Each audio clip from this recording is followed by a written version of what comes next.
Let's talk about where do you see the industry now from a people perspective as to what companies, what they can do and what's not happening out there and what should be happening?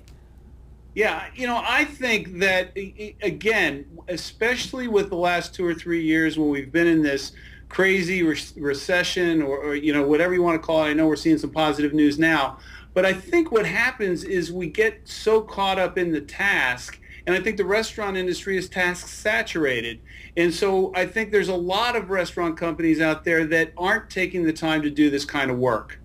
And however, there are some that are doing this type of work, and and I really believe it's a lot about the culture and a culture where people care and where people genuinely feel cared about.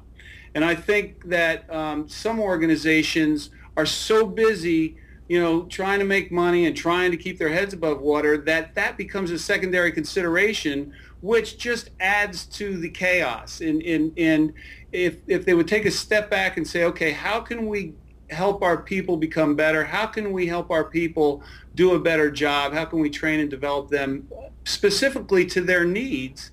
I think they'd be much better off. Yeah, and I agree with you completely. I mean, if the companies are focusing, on developing their people, and we're in the people and food business, so something that's very tangible, like food cost, you can measure that. That's easy. But obviously, a tool like what Baiters puts out is something that can help us measure our people, which isn't necessarily really tangible to a certain degree, but it gives us something to start. And I think, unfortunately, the margins are so small in the industry, and that we all get caught up in that. And you see the executives, they get caught up because, if it's a public company, they have to report to Wall Street. If it's a private company, it's their livelihood. And they're so small, and we get so wrapped up in the number. Well, we're not accountants.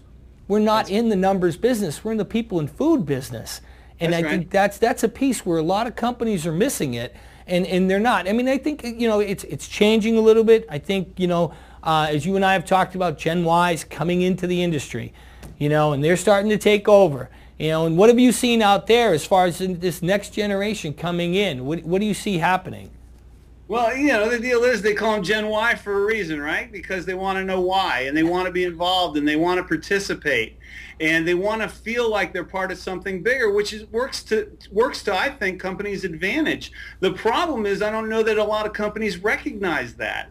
And so, what better way is there to make a Gen Y employee feel included than to be able to sit down and say, here's your opportunities, here's your strengths, here's a development plan for you on how to get better. And what I always say, especially in the restaurant business, is I don't care if they're there for 6 weeks, 6 months, or 6 years.